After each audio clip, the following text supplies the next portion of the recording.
কম্বিনেশনটা কালকে ইনশাল্লাহ আপনি 9টা 5 অথবা 9টা 10-এর মধ্যে পেয়ে যাবেন ইনশাল্লাহ। ক্যাপ্টেন হিসেবে নাজমুল শান্তর দ্বিতীয় মেয়াদ শুরু হচ্ছে। সিনিয়র সহকারী কোচের সাথে তার এমন একান্ত আলোচনার বিষয়বস্তু হতে পারে আয়ারল্যান্ডের বিপক্ষে বাংলাদেশের প্লেইং 11, যে কাজটা করা খুবই সহজ হওয়ার কথা তাদের জন্য। ওয়ানডে এবং টি-20 ম্যাচের একাদশ সাজাতে গেলে বিস্তর চুলচেরা বিশ্লেষণের দরকার পড়ে টাইগার থিঙ্ক ট্যাঙ্কের। তবে এই জায়গাতেই স্বস্তি, টাইগারদের টেস্ট স্কোয়াড বেশ স্টেবল।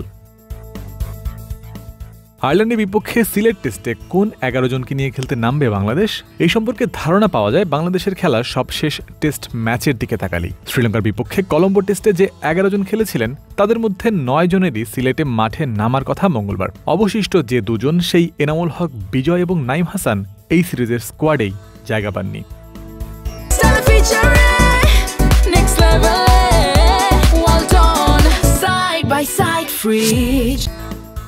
মাহমুদুল হাসান জয় যোগ্যতা প্রমাণ করে আবারও ফিরেছেন ন্যাশনাল টিমে। ওপেনিংয়ে সাদমান ইসলামের সাথে জুটি বাঁধার জন্য দলের হাতে খুব বেশি অপশনও নেই।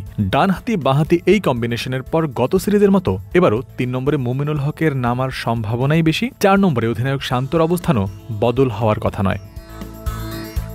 ক্যারিয়ারের 99তম ম্যাচ খেলার অপেক্ষায় মুশফিকুর রহিম 5 নম্বরে কাণ্ডারি। উইকেট কিপার ব্যাটার লিটন দাসের জায়গা 6 ভিন্ন কিছু কি করে হয়। মেহেদী মিরাজ টেস্টের ভাইটাল প্লেয়ার। 7 নম্বরে ব্যাটিংয়ের সাথে full time bowling. Genuine all rounder হিসেবেই মিরাজকে এই ফরম্যাটে বিবেচনা করার ফ্রিডম আছে দলের কাছে। স্পিন বোলিং ডিপার্টমেন্টে মিরাজের সঙ্গী তাইজুল ইসলাম ছাড়া আর কাউকে ভাবার কথা নয় ম্যানেজমেন্টের। সেক্ষেত্রে হাসান মুরাদকে বেঞ্চেই থাকতে হবে আরও কিছু সময়। বাকি থাকা 3 স্লটে 3 পেসার খেলাবে বাংলাদেশ, এই ধারণা পাওয়া যায় অধিনায়ক শান্তর কথা শুনে। দলের পক্ষ থেকে তারা চেয়েছেন স্পোর্টিং উইকেট, যেখানে ব্যাটাররা পাবেন রান, তাই অতিরিক্ত স্পিনারের পথে হাঁটার সম্ভাবনা কম টাইগারদের। একটা ইনস্ট্রাকশন তো দেওয়া হয়েছে টিমের পক্ষ থেকে গ্রাউন্ডসম্যানকে। আমি আশা করি যে উইকেটটা ভালো হবে, স্পোর্টিং উইকেটই আমি আশা করছি।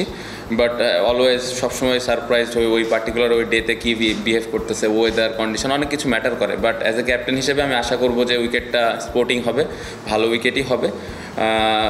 ব্যাটসম্যানরা বড় রান করার একটা সুযোগ থাকবে যদি যে ইনস্ট্রাকশন আমরা গ্রাউন্ডসম্যানকে দিয়েছি ওই অনুযায়ী যদি উইকেট হয়। স্পিন সহায়ক পিচ হচ্ছে না, অতিরিক্ত স্পিনারও লাগছে না।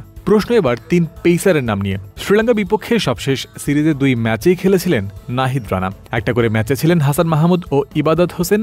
এবার সিলেটে এই 3 জনকেই একসাথে খেলতে দেখা যেতে পারে। হাসান, ইবাদত ও নাহিদ জুটি বাঁধলে প্রথম টেস্টের সময়টা সাইড বেঞ্চে কাটবে খালেদ আহমেদের। বোলিং বিভাগে বৈচিত্র্যের উপস্থিতি।